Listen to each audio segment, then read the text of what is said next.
What if the clash between boundless imagination and grounded wisdom could decide the future of humanity itself? On one side, Marcus Aurelius, the Stoic emperor, who ruled with discipline, acceptance, and the relentless pursuit of virtue. On the other, Nikola Tesla, the brilliant inventor whose electric dreams illuminated the world and defied the limits of reality. One embodies a mastery of the mind, the other the unyielding power of vision. Two paths, two destinies colliding tonight. Welcome to the debate of Marcus Aurelius versus Nikola Tesla. Every man is tempted to dream, but it is reason that must guide the dream, or else it becomes a chain, not a freedom. I ruled not with fantasies of what could be, but with the hard truth of what must be done. The Stoic way is not to chase lightning across the sky, but to hold steady when storms arrive. Tesla, your brilliance is undeniable. You see the invisible and give it form. But let me ask, what is invention without discipline?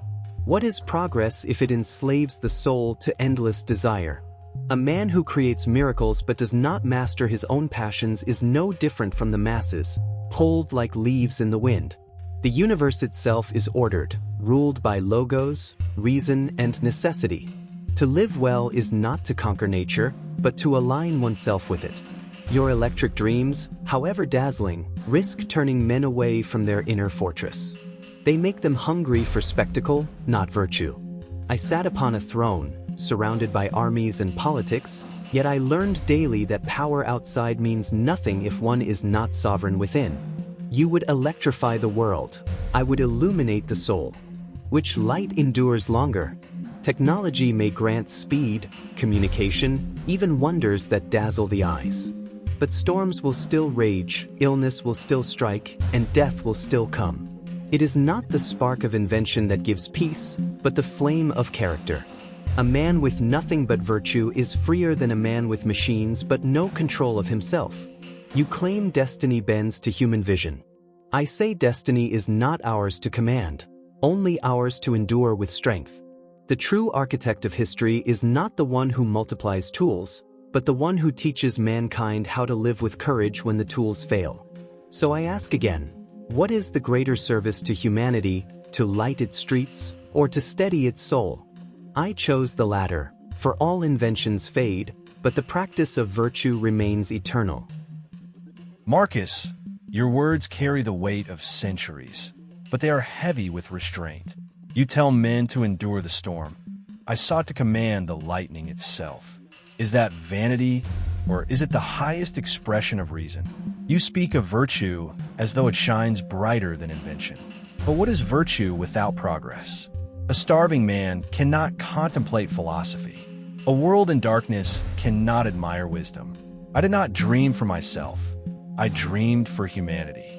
To light their homes, to ease their burdens, to bring them closer across oceans. You fear that invention feeds desire. I say invention elevates possibility. Reason does not shackle vision, it fuels it. Was it not reason that led me to harness alternating current, a force so wild that men once feared it?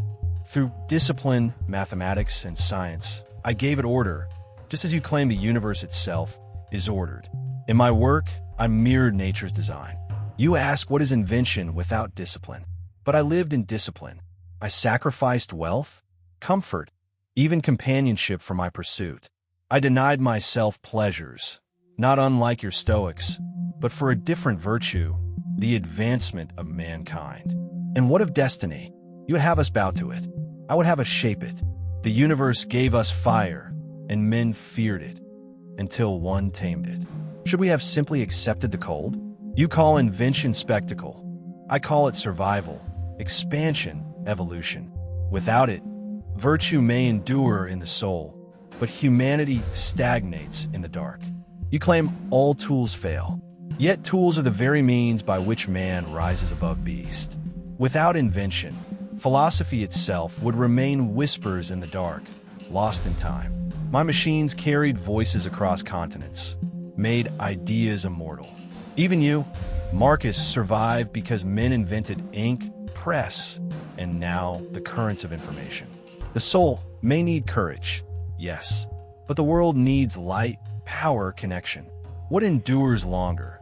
One man's silent strength or 1,000 cities illuminated? You teach men to look inward.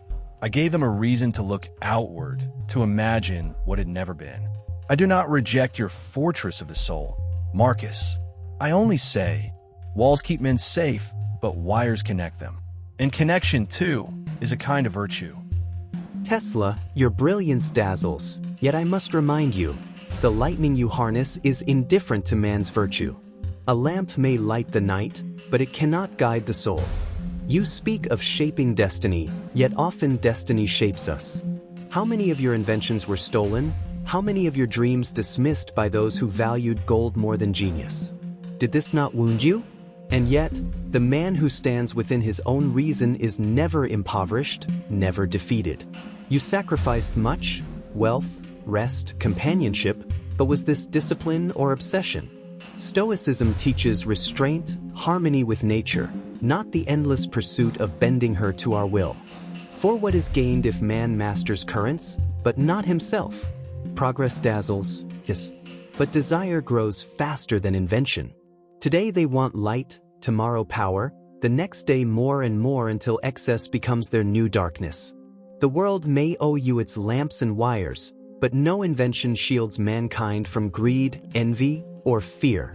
Philosophy, not electricity, teaches men to confront these storms.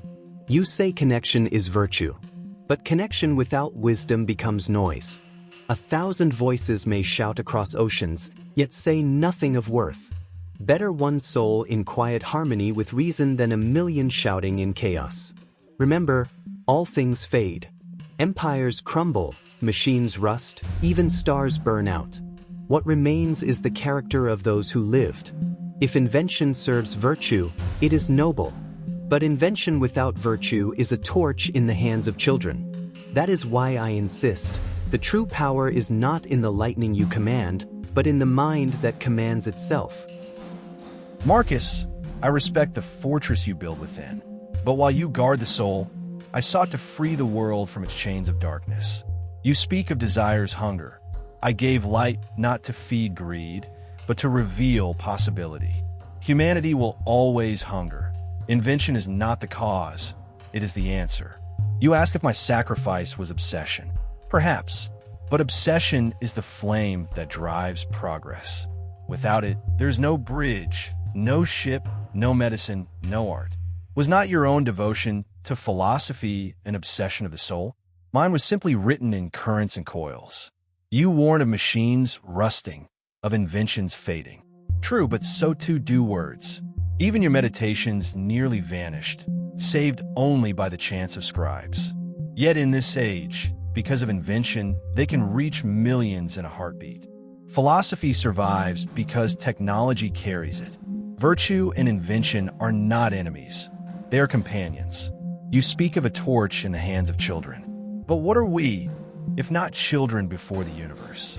Shall we refuse the torch, trembling in the dark, or dare to carry it forward, even at risk of being burned? I do not deny the need for inner strength.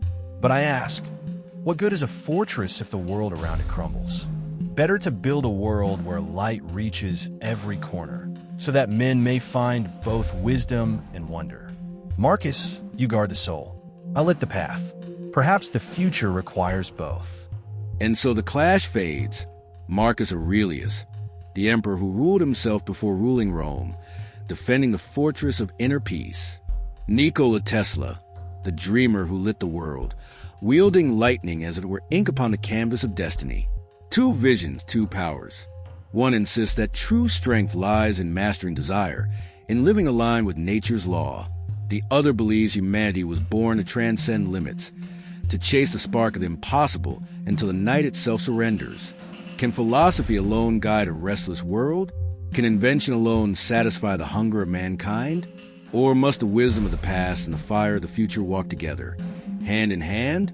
The Stoic and the visionary, the emperor and the inventor. Which path would you choose?